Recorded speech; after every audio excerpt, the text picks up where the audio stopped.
This is just a sample of the audiobook.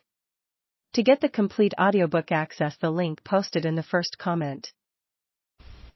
On October 7, 1994, then nationally known talk show host Phil Donahue featured a segment highlighting a terrifying and bizarre incident that occurred in Dallas, Texas.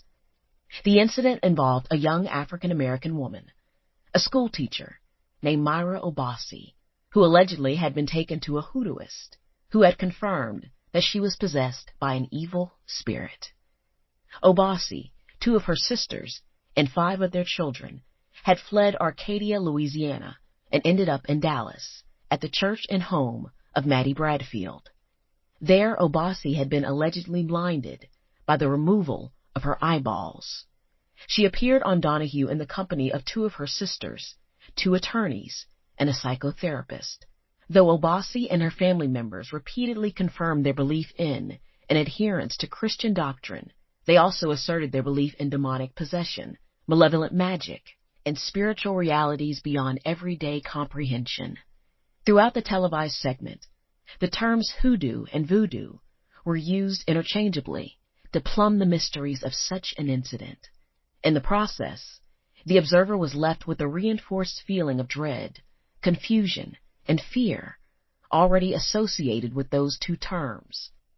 Professor David Otto, also a guest on the show, and by no means an expert on African-derived religion or African traditional religions, ATRs, when asked whether such an incident was possible inside hoodoo practice, replied that he had never heard of such a thing in hoodoo, but that in voodoo it could have occurred.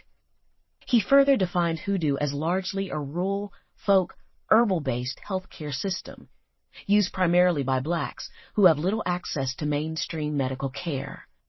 Otto's incomplete definition revealed that his understanding of hoodoo was more closely related to the now invisible folk religion of the old Black Belt Hoodoo tradition. The occurrence of this bizarre event and its media association with the terms voodoo and hoodoo signaled and confirmed, for this writer, the distance between African-American cultural reality and mainstream America's unsympathetic understanding of that reality. The apparent invisibility of hoodoo practice to much of the American mainstream might lead one to conclude that if hoodoo exists and functions at all, it has little relevance for younger African Americans and is only an insignificant remnant of useless superstition still clung to by older, uneducated blacks. Certainly the context of hoodoo practice has evolved and been modified by a range of factors. Nevertheless, certain seminal or core hoodoo practices, informing principles, paradigms, and values have persisted with extraordinary sociocultural tenacity. Asking, "What is hoodoo?" invites a range of interesting responses, not excluding a straightforward working definition that hoodoo is the folk, spiritual, controlling, and healing tradition originating among and practiced primarily, but not exclusively, by captive African Americans and their descendants primarily in the southern United States. If one were to ask a randomly selected group of African Americans that same question, a variety of answers would be forthcoming, ranging from "I don't know" to emotional testimonials whispered through secretive tones. Some respondents would openly dismiss hoodoo as a remnant of African primitivism and superstition. Others would attest to its efficacy.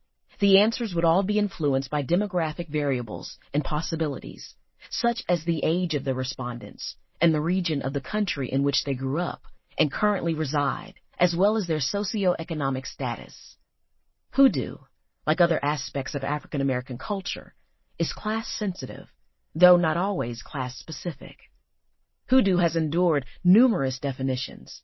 More than 25 years ago, Ralph R. Kuna defined hoodoo as the indigenous medicine and psychiatry of the Black American.